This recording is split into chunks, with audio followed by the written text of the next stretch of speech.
Assalamualaikum warahmatullahi wabarakatuh. Selamat siang, perkenalkan saya Kisha Putriananda dari kelas 12 Akuntansi 1. Di sini saya akan mempresentasikan sejarah Kerajaan Samudra Pasai.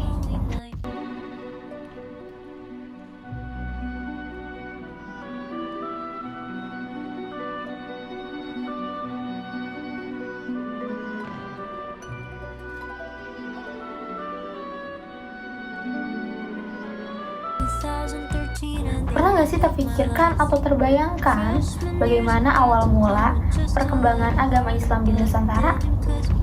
Atau bagaimana sebuah kerajaan bisa menjadi pionir dalam penyebaran agama, budaya, dan peradaban Islam di tanah air kita?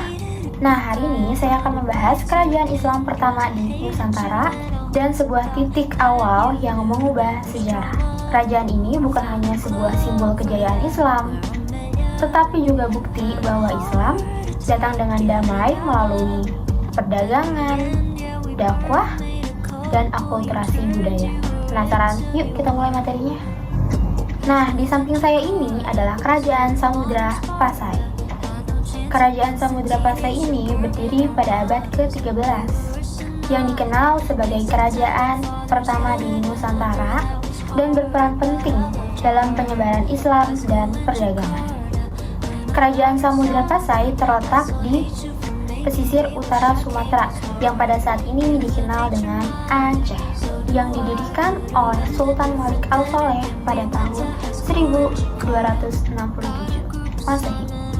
Karena lokasinya yang strategis di Selat Malaka, kerajaan ini kerap disinggahi kapal-kapal dari kerajaan luar. Sehingga seiring waktu, Samudra Pasai berkembang menjadi pusat perniagaan.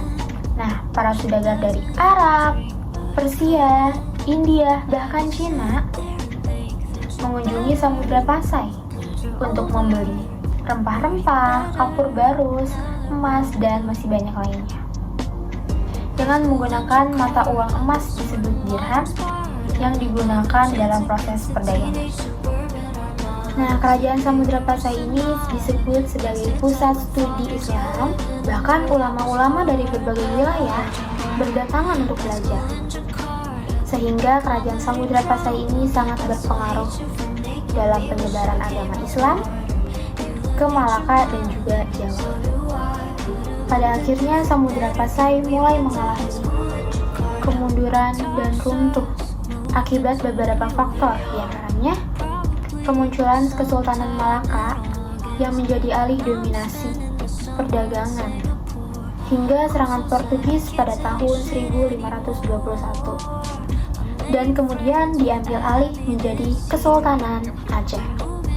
Sebagai kesimpulan, kerajaan Islam pertama bukan hanya menandai awal penyebaran agama Islam, tetapi juga membawa perubahan yang besar dalam budaya, ekonomi, dan sistem pemerintah. Warisan yang ditinggalkan juga masih terasa hingga kini, menjadi bagian penting dari sejarah dan identitas bangsa kita. Dan juga akan selalu terlihat dalam budaya Aceh.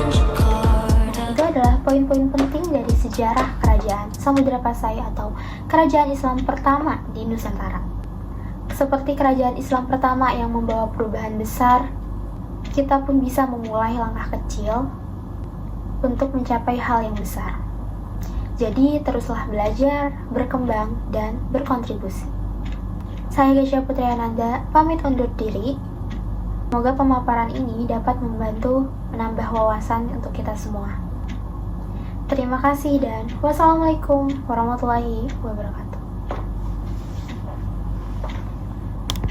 High school in Jakarta, I won't but I wanna ask you when you talk about